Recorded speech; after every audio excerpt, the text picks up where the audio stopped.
நம்ம இன்னைக்கு எங்கே வந்திருக்கோம் தெரியுமா? ம், இந்த இடத்த பார்த்தாலே எல்லாருக்கும் தெரியும். அதனால நான் சொல்கிறேன். புத்தா டெம்பிளுக்கு வந்திருக்கோம். கரெக்டா? ஆமாண்டி, கரெக்டாக சொல்லிட்டடி. இப்போது இந்த புத்தா டெம்பிளில் யார் இருக்காங்க அப்படின்னு சொல்லிட்டு பார்த்தீங்கன்னா 3 புத்தா இருக்கார்.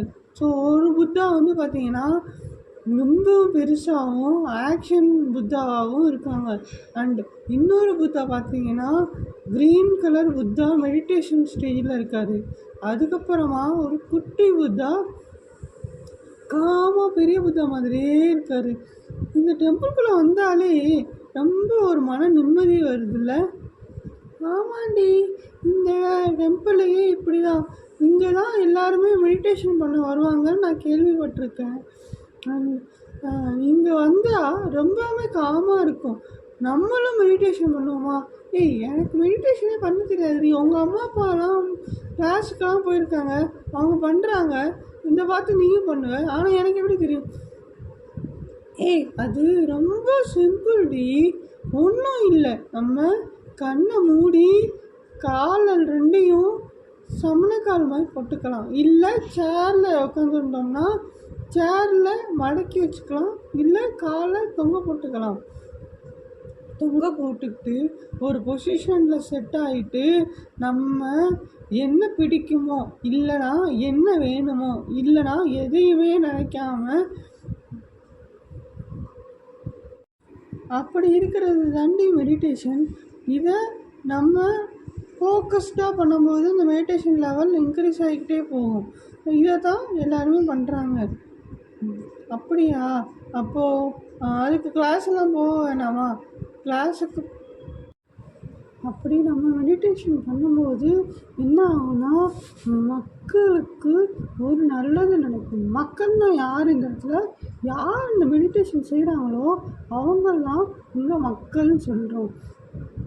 இப்படி செய்யும்போது பார்த்தீங்கன்னா உன்னோட வேலையை நீ ஈஸியாக செஞ்சு முடிக்கலாம். ஃபார் எக்ஸாம்பிள், நமக்கு மிஸ்ஸு கொடுத்த ஹோம்ஒர்க் செய்ய எவ்வளோ நேரம் ஆகும்?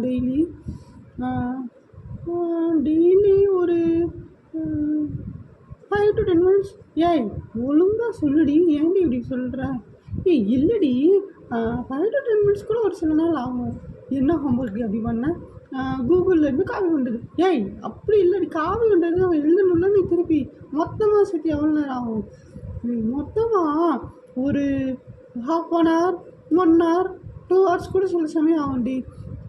ஃபார் எக்ஸாம்பிள் 1 hour டெய்லியும் ஆகுதுன்னா நம்ம மெடிடேஷன் பண்ணும்போது கான்சன்ட்ரேஷன் அதிகமாக ஆகும்ல. அப்போது அந்த 1 hourலேருந்து ஒரு 45 minutes வரைக்கும் நம்ம கம்மி பண்ணலாம். ஸோ 45 minutesல நம்ம ஒர்க்கை முடிச்சிடலாம். அப்போது 15 minutes நமக்கு சேவ் ஆகுது.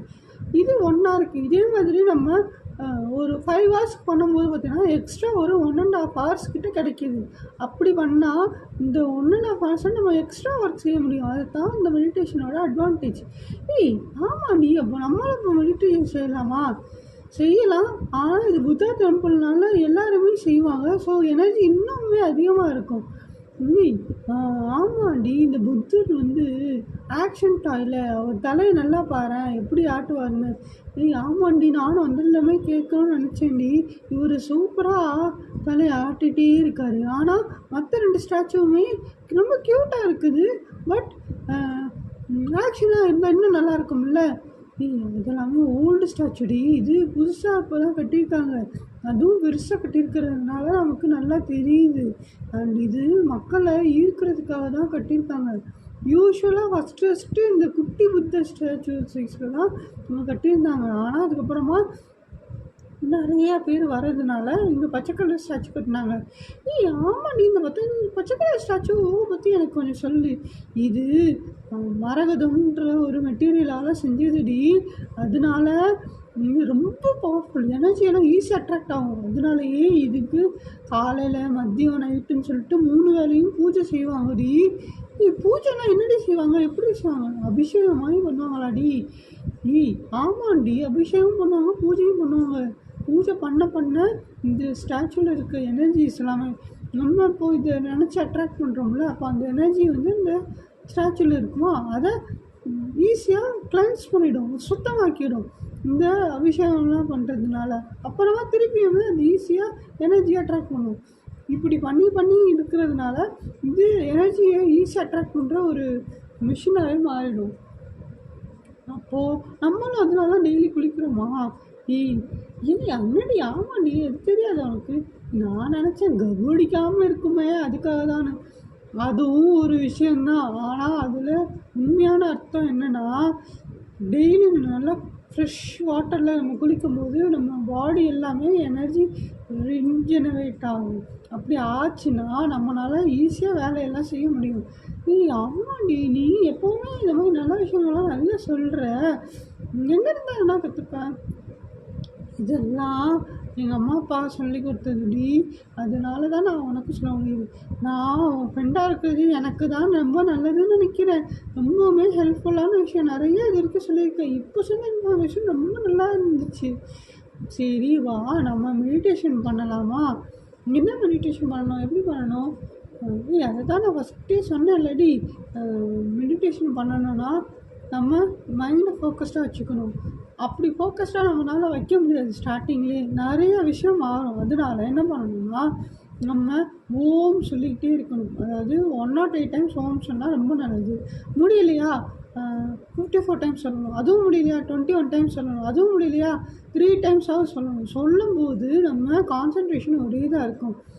ஏன் இதை சொல்கிறோம்? சொல்லாமல் கண்ணை மூடிட்டு உட்காந்துருந்தா நமக்கு வேறு வேறு யோசனை வரும்ல.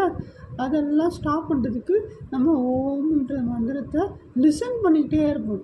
லிசன் பண்ணினா நமக்கு கான்சன்ட்ரேஷன் அது எங்கேயும் போகுது. இது எப்போ முடியும் வந்துடும்? ஒரு ப்ரீத் எடுத்து சொல்லிட முடியுமா?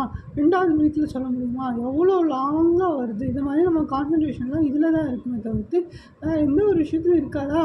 அதனால இந்த ஓம்னு சொல்லிக்கிறது ஒரு இன்ஸ்டன்ட் ஸ்டேஜில் ரொம்ப நல்லது. கொஞ்ச நாளுக்கு அப்புறமா உனக்கு ஈஸியாக ஃபோக்கஸ்ட் ஆகிடும். அப்புறமா நீ ஈஸியாக மெடிடேஷன் பண்ணலாம். சரி வாடி நம்ம மெடிடேஷன் பண்ணிட்டு போகலாம். அப்புறம் சரி அப்போது நம்ம ஃபஸ்ட்டு புத்தரை பார்த்து உட்காரலாம், உட்காந்து மெடிடேஷன் பண்ணலாம்.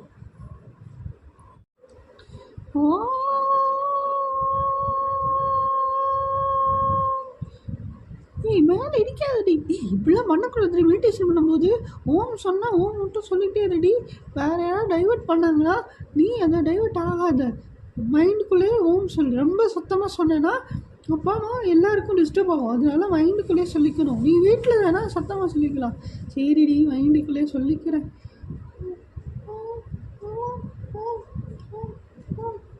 இப்படி சொல்லக்கூடாது. நீ நல்லா டீப்பாக ப்ரீத் எடுத்துகிட்டு லாங்காக சொல்லணும்டி. சரிடி. இப்போ தான்டி சொன்னேன் கத்தாதன்னு சொல்லிட்டு. சரிடி மனசுக்குள்ளேயே வச்சுக்கிறேன்டி.